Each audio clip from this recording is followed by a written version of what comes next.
happy to introduce our speaker, our Mastery Circle member, Paul David Walker.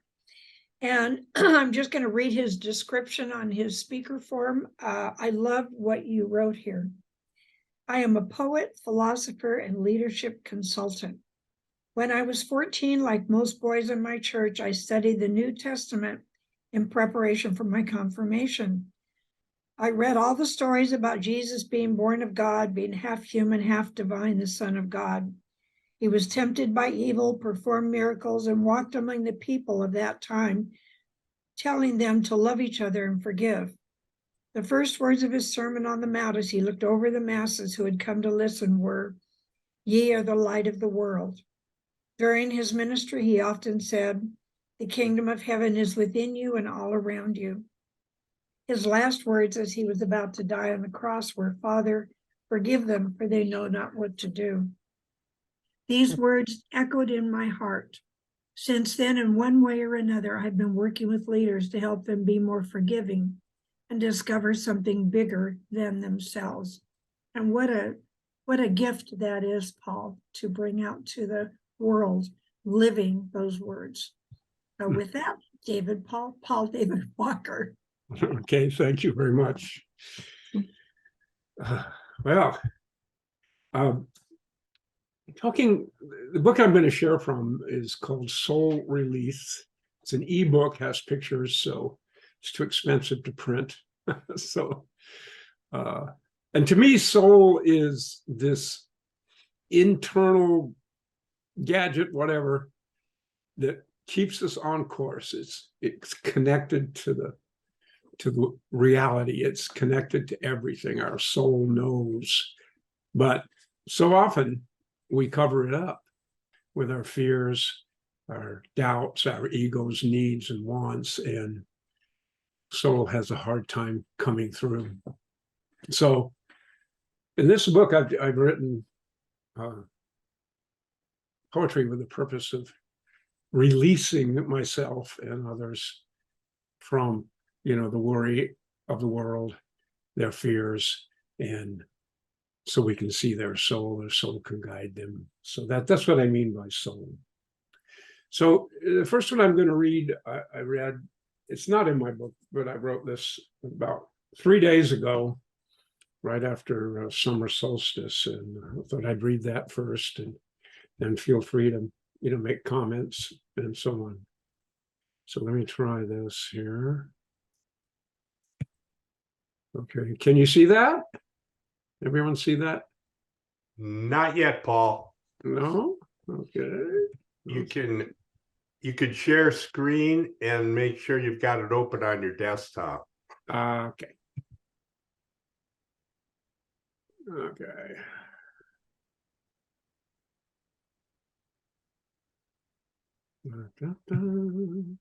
Multiple participants. Okay.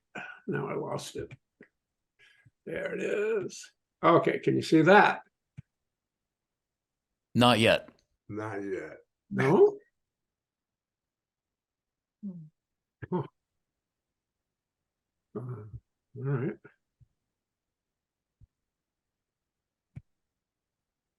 I don't know what to do here. Paul, is it on your Oh, here it is. desktop here. there? Okay. Yeah, yeah. If you open it up, there you go. We got it. All right. Okay, so I grew up in Michigan in the winters, as the opening line suggests, are harsh. It's called Rebirth in Michigan. And every time I walk out into nature, I can feel the energy. This picture here promoted this poem in my mind. When I lived in the north part of Michigan in the spring, these trilliums would come up, the ones that are pictured here. And I was just sitting, boy, I'd like to see them again. So I Googled trilliums, and this came up. Bonnie suggested, why don't you Google it? And here it is. And it just brought back all kinds of memories. And so I wrote this poem called Rebirth in Michigan. And the winters are harsh in Michigan, where I spent a lot of my time in the forest. The snow and the winds from the north rip the leaves off all the trees, leaving a black mud beneath. In spring, the warm winds come up from the south, signaling rebirth after the cold, dark storms of winter appeared to kill everything. First, tiny, bright green leaves appear on the trees, letting the sun come through to the forest floor, warming the once frozen mud. Then a coating of white trilliums covers the black, releasing the darkness from its grip on everything in the forest. As our hearts dance, we walk the forest in a trance of joy, reaffirming the beautiful cycle of life we are all part of as the trilliums reach for the sun, releasing darkness from our hearts once again. And it's true up there in the spring when all this happens, everything stops. There's no classes at the university. People don't go to work because the winter had been so cold and oppressive. They just want to wander. And you can go out. It's almost a certain week when the warm weather comes and the flowers blossom on the forest floor. And people are just wandering around in a trance, literally, enjoying the beauty of rebirth, which happens dramatically every year in the Great North. Now I'm going to read from, can you see that? Can you see that? No, It's the same thing. You can see it, right? No. Yes? it's the same one. Well, it's a different poem, but you can see it, right? No, we see rebirth in Michigan, Paul. Can you go back to the desktop? And about half of the picture. Oh dear. Maybe I have to take it down to. Okay, let's see. Did you go to the desktop again?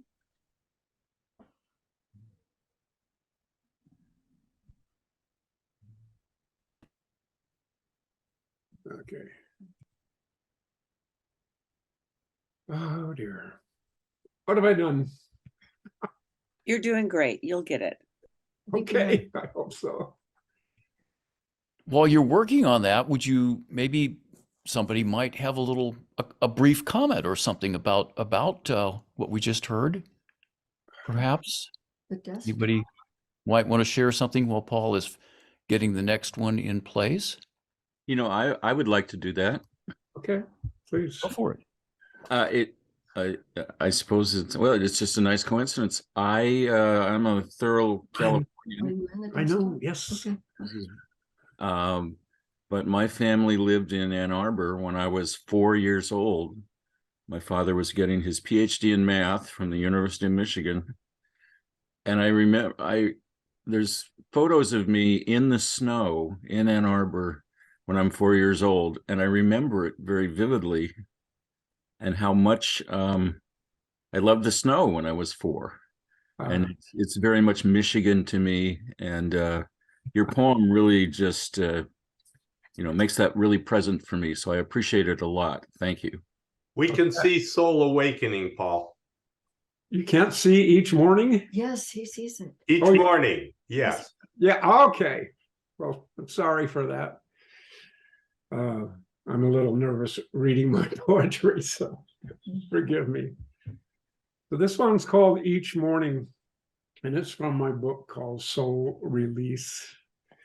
And the rest of them will be from that book. They all come with pictures.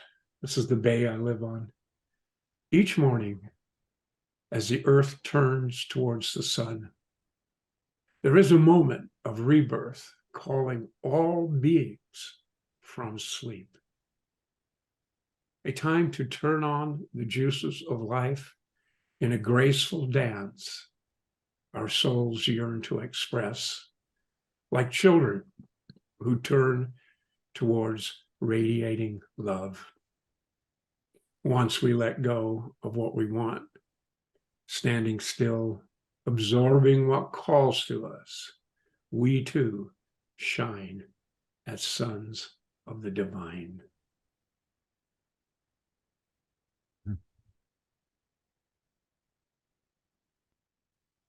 This is a blessing. I've wrote a number of blessings. I kind of got it from John O'Donohue. He has a whole book of blessings, and I thought, what a wonderful thing to do and put forward. So, a blessing.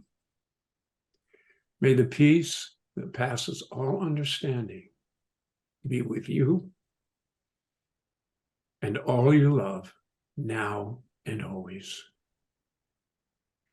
May you find the heartbeat of life, the joy of a child, and the wisdom of a sage.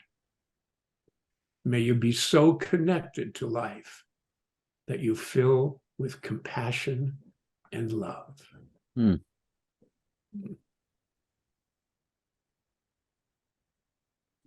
Wonder. This is a picture I took from a retreat center up in Montecito, where I used to go periodically. Wonder.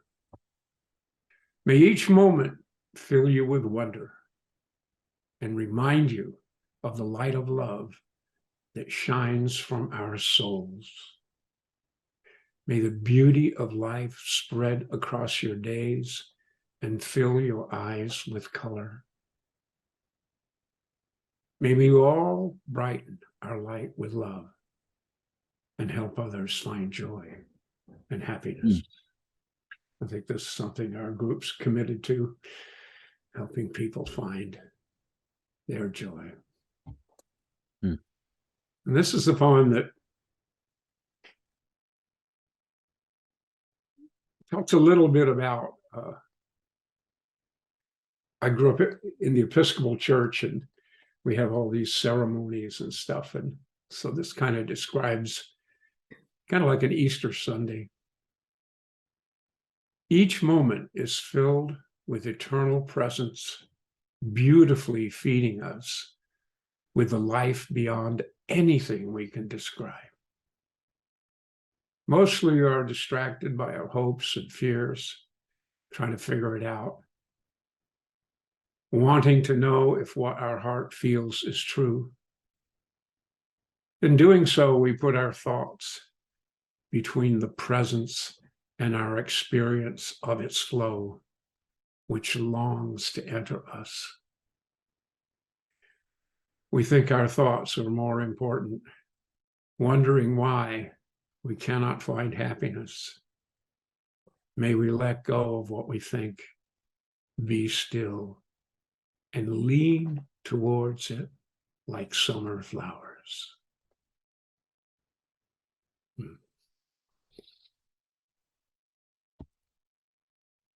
Everything is alive. Everything is alive. Each leaf on a tree appears to be the same, but it is unique. Everything is alive and seeks to express its essence. A tree naturally expresses its essence. That's why it is so beautiful. May we express our essence and emanate our natural being with energy and power. May we stop being lost in thinking we should be something other than our essence, which is eternal.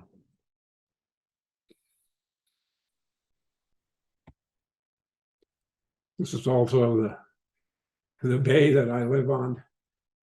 One morning, I'm walking with my iPhone, and this pelican flies over the bay. You can see the pelican's reflection, and the ducks are there, and it's kind of foggy. just one of those moments. The ducks come and go here, so they go to the north in the summer, and in the winter they come here on the bay. The ducks are back, escaping from the frozen winds blowing across the far north. A pelican looks for fish in a shimmering moment that filled me with grace as I turned a corner before the sun lifted the fog one morning. In an instant, my world was more alive than before as I stood in the flow all around me, feeling the connections that are always there.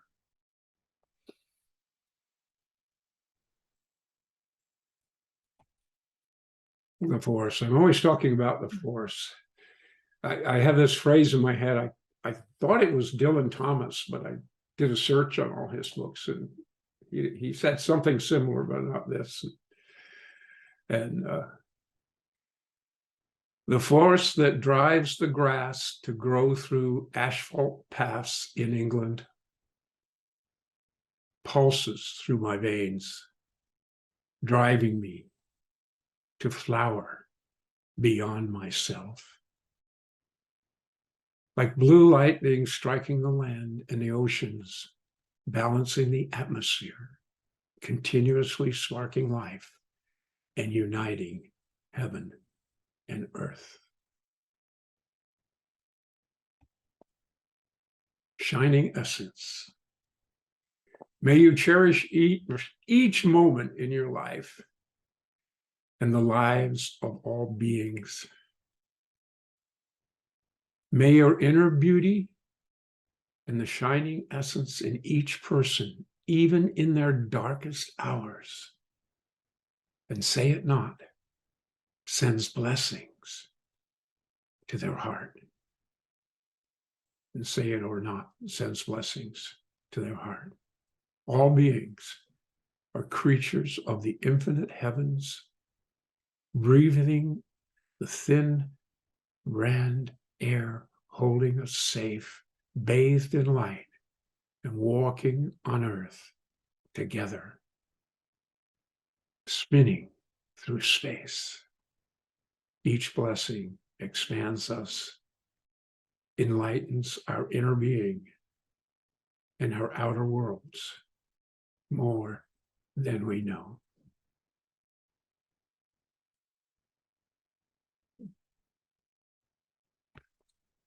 Presence. I'm always looking to help people be present, be in the moment, let go of their thoughts. May you hike inside a forest, along a creek, feeling the vibration of heaven radiating, unfiltered in a symphony calling you home. May the running water that feeds the plants and cools the stones lift you with a rich presence one sunny afternoon, away from the world that seems to trap you. May you hold this gift in your heart, letting it shine through as you talk to friends in joy and troubled times, so they can feel the eternal presence that cradles us all. So they can feel the internal presence that cradles us all. Paradise. We have all these birds of paradise in our gardens. So. May you find paradise in each moment of your life. May your smile open like a flower as the clouds of your thoughts open to let the sun enliven the color inside. May your presence be seen as a beacon of hope to those who struggle. I'm thinking of Linda and the homeboys she teaches.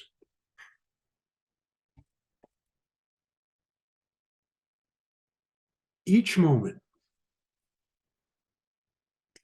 May you find a channel from heaven, expanding instantly, like a multicolored flower in time-lapse photography. Water flowing up, light pouring in, alive, almost translucent, smiling from exhilaration, like a monk who just discovered how simple the eternal secret actually is. May each moment unfold inside you in a childlike wonder, like a sudden glimpse of galaxies from a subspace telescope, spinning like seed pods in the winds of spring. Peace be with you now and always.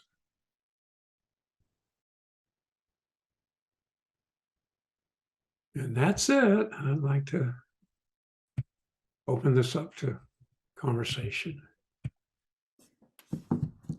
Great. Do you want to stop your screen sharing so we can? Perfect. Yeah. So, No problem. No problem. Okay, reactions. Anybody? Do you want to call on people, Paul, or should? yeah, you go ahead. Okay, all right. Anybody have a reaction? I mean, Brooke shared a beautiful reaction. Amy, please. Oh yeah, Paul, your photos are so perfectly picked to each one of your pieces. Really, you're a deep soul that brings forth really a lot of images from my own childhood and life that you inspire people to go a little deeper and take that moment. I love the aspen trees. Oh my gosh, that one Yeah. that just sent me, and that creek, it made me want to go hike. So thank you so much for bringing this out today. It was really needed. Thank you. Paul, it brought back for me some memories of Michigan too. Oh, Allison and I went there with her father when he was still alive it was a family reunion. And they lived near Pentwater up on the west, a little bit on the west coast there near off the lake. And it was during the summer, but so the winter imagery, I not so much, but the others, yes, the fireflies and the vibrancy of life there, and the nights that it was light until 10 o'clock in the evening, that kind of thing, and the feeling really came back to me. So thank you very much. yeah, you're welcome. Yeah, we had a long driveway where we lived in Michigan, and on one side was a swamp, and at night it was full of fireflies.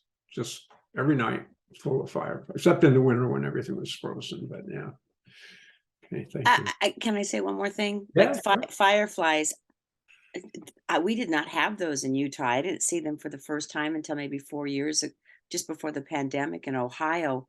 Oh, They yeah. are magical. Yes, Gosh. they are. This field is just full of these fireflies flying around. And I think if someone came and never experienced it, they go, "What is that?" You know, it's almost like magic, but they're just insects that live in the swamp.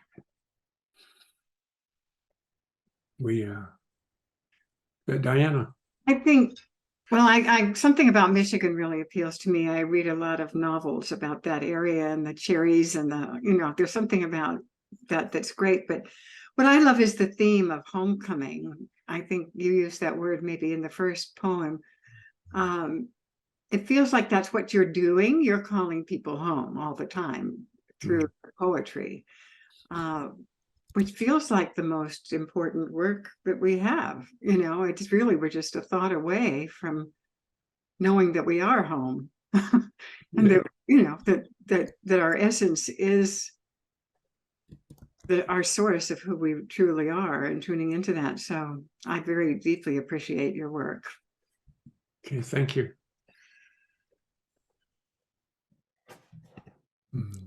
Patricia and then Tim, I believe. Can you hear me? Yes. The message of your words are just so amazing, Paul. I was so touched that I couldn't recuperate from one poem, and then you read the next one, and I was crying. It really brought tears to my eyes. Oh, The depth of your words, your message, and the poetry, the music of each poem. mhm. That rebirth one was really touched me. All of them, but that one was the best for me. Thank you, Paul, for sharing with us. Thank Deeply you. grateful. Thank you. Jim? Gotta You're un- muted, you're muted, Tim. Yes, Paul. Wow. I know you quite well and heard your poetry, and every time it's just stunningly beautiful. I just jotted down a couple of themes that seem to reoccur. And one was essence versus thinking. Mhm. And that's the crux of problems for all humanity. They're all lost in this thinking. And then there was this the thing with respect to the force that grass or flower coming up through the asphalt, that is inside all of us to become more of what we can become. And it's a driving evolutionary force. I was thinking of that. And then the presence and so forth regarding those who struggle. And that's the whole idea of compassion, the Buddhist idea of compassion, bodhisattva compassion. So it's just loaded with natural, dynamic, spiritual principles, packaged with beautiful language and images. Thank you so much. You're welcome. Mhm.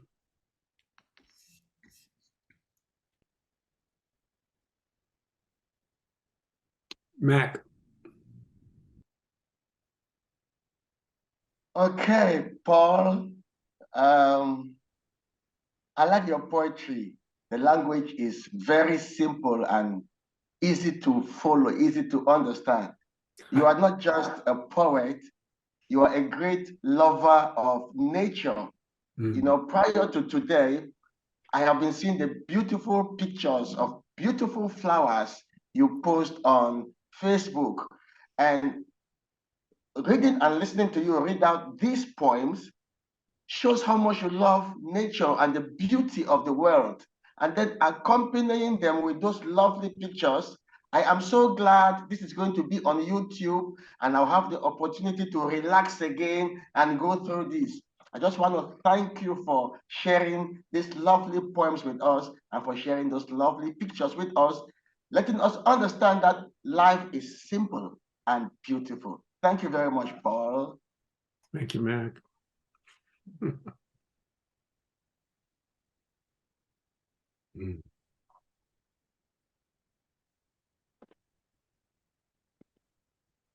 Lavita. Yes, I have a couple of your books and I get to enjoy them and sit down and just be with them. But this morning I'm with Patricia. I have big lumps in my throat and I kept sending you hearts. It's like, oh, this is my favorite. No, this is my favorite. Oh my God, listen to this. It's like, thank you so much, Paul. That you articulate your internal experience with such simple eloquence. You don't go all fancy and have to, bring in anything different. It's just your natural experience. And I thank you so much for sharing again this morning. And the one you wrote on the 23rd, I'm still savoring that one.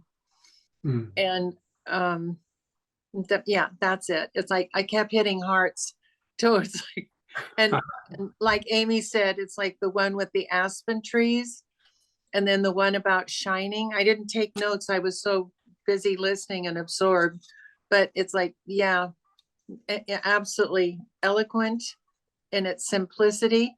And I'm very grateful for them. Thank you, Paul. Thank you.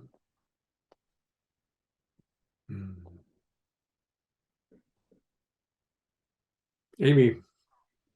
And so you kind of, who are your favorite poets? Oh, Dylan Thomas, Walt Whitman, Shelley.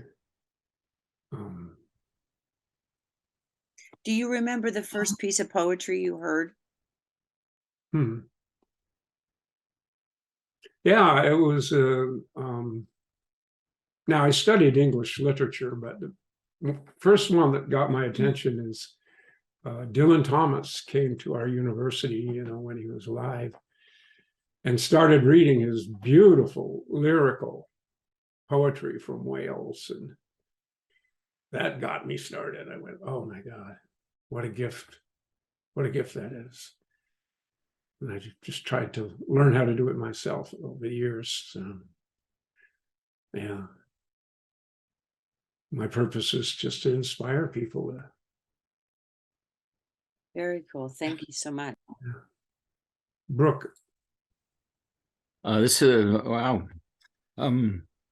First time I've heard your poetry, and it's very beautiful and deep. And I want to say, what a talented poet you are. I mean, you really have talent. Like, you know how to put those words together to express what you want to express, and that you go to the trouble to pull it out of yourself and get it down on paper and revise it and make it available in books and make it available to your world. It's very inspiring.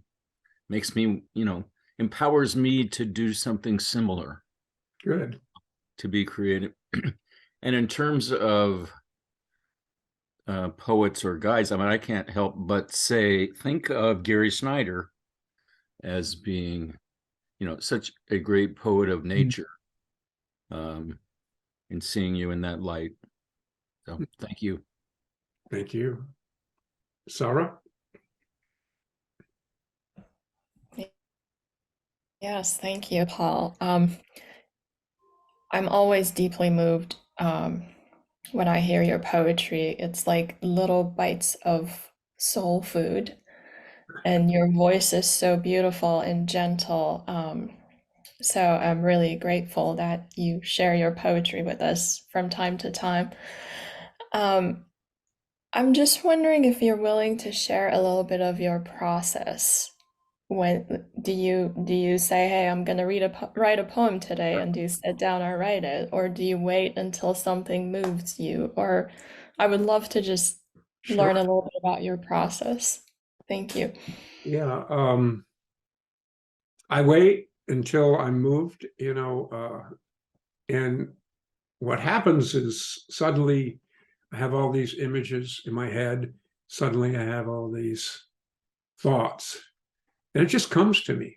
It's not like I don't sit down and say, "Okay, I'm going to write a book of poetry," or "I'm going to write a poem now," like a professor. It just comes to me, and I cannot rest until I write it down. And I write it until it's just exactly what I felt and saw in that moment. It comes to me. It's not calculated. It just comes. And it's been like that for probably 25 years, 30 years. I have a lot of books, different poetry and prose, and yeah, I don't rush it. I know it'll come. When it comes, man, I gotta sit down and write it, and I feel more peaceful afterwards. So that's my process. Pretty simple. We all have these thoughts, right? We all have these moments of grace, and we don't all share them. And I've taught myself to share these moments of grace with others, just with the purpose of inspiring people to do the same. Amy, you had your hand up. I did, because I think that also that the way that you capture something, that sunrise with the boats and the palm trees. I mean, I can still see it. And then the pelican as well, like landing on the water. That's what a brilliant shot that is. You're capturing it with words, but then you're also capturing it with your visual field, and whatever camera you're taking, you're really anchoring us back to that moment, which is really lovely. Yeah, I always carry my iPhone around, and on Facebook I have this thing called Morning Walk. So every morning I post something from the walk, and that many of those pictures were from our walks Bonnie and I do every morning, except this morning. We're here, but you get a lot out of this. So yeah. Paul, I just want to say a couple of things. It's like, I still think it needs to be morning walks with Walker, that your name is tied into your beautiful contribution. But the only poetry I know around pelican is when my Irish dad used to say, "Pelican, oh pelican, your beak can hold more than your belly can." So it's like, thank you for adding another piece to that. That's true. They're all diving into the ocean and into the Yeah. they're so graceful when they're in the air. They big wide wings, and they just sort of float over the ocean or the bay, and they see some fish and boom, they dive straight in. It's quite beautiful just to watch them feed themselves.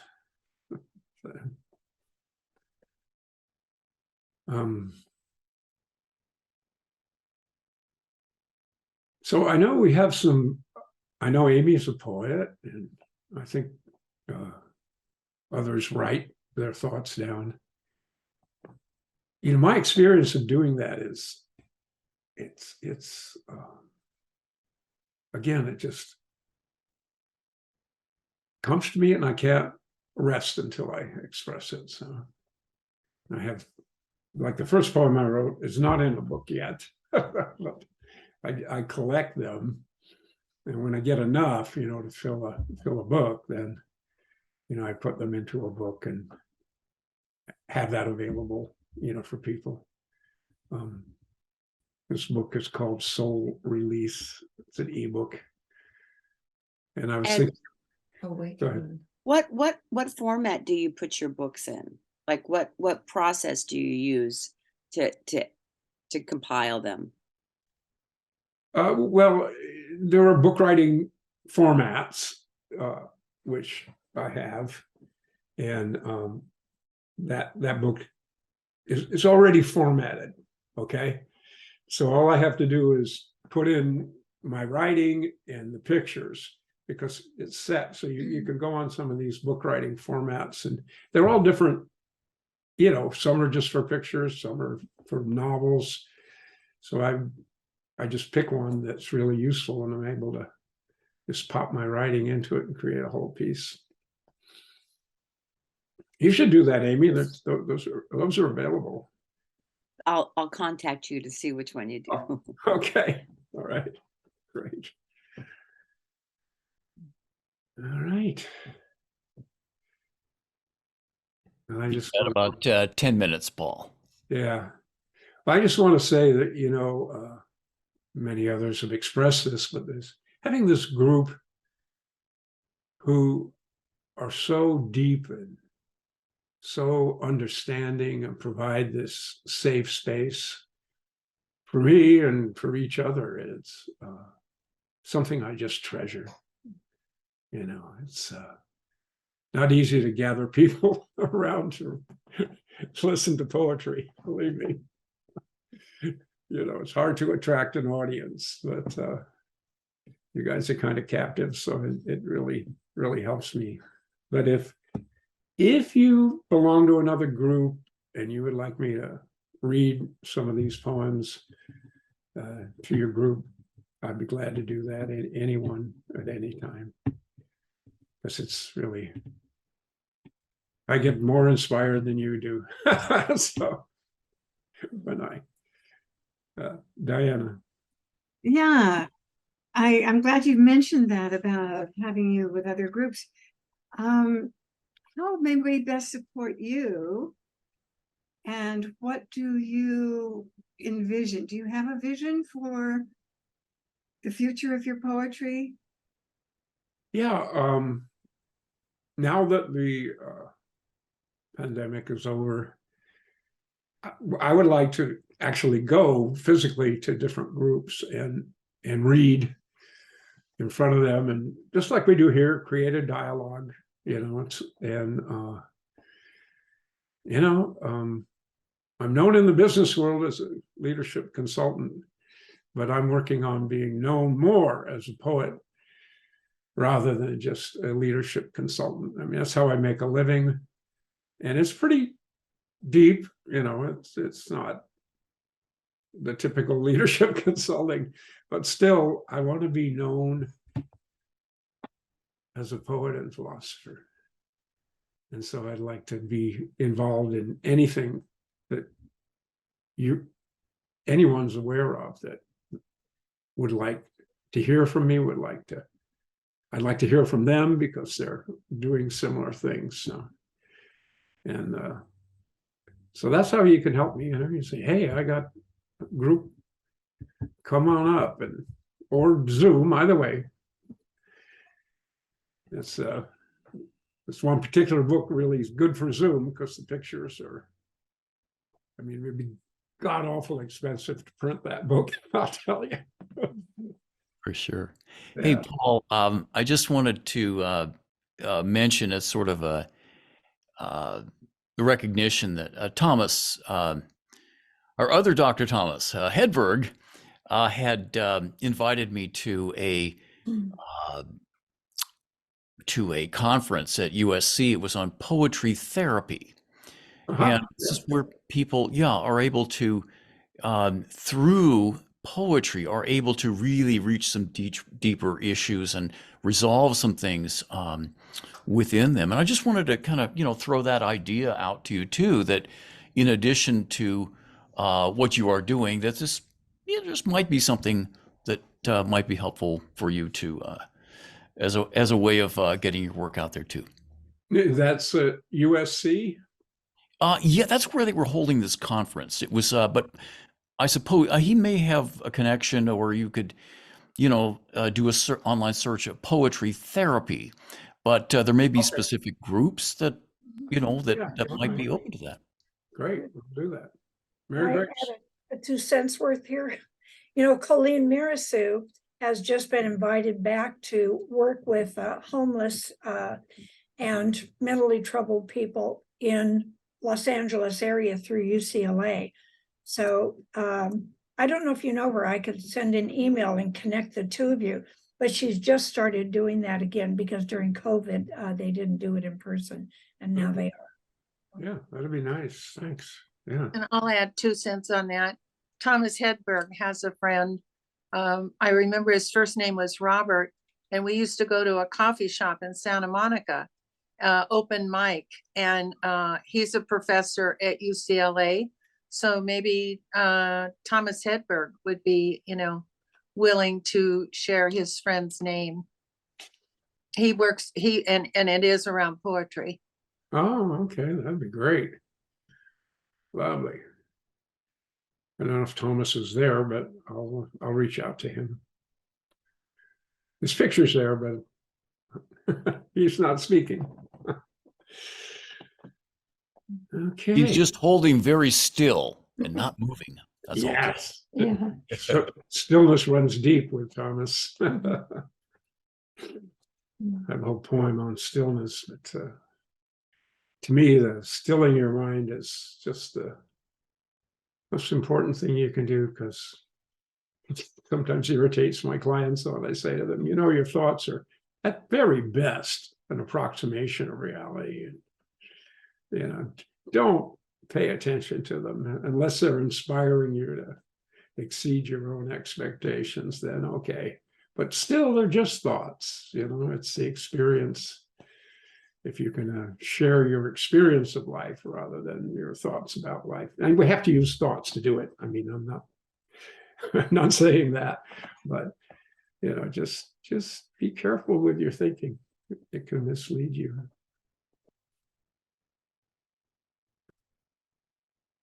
All right. Is it time for business? Yeah, we can, it's, this is a good time. So if you just want to, I guess we'll just maybe give you a little appreciation for a wonderful presentation, Paul. Thank you. Thank you.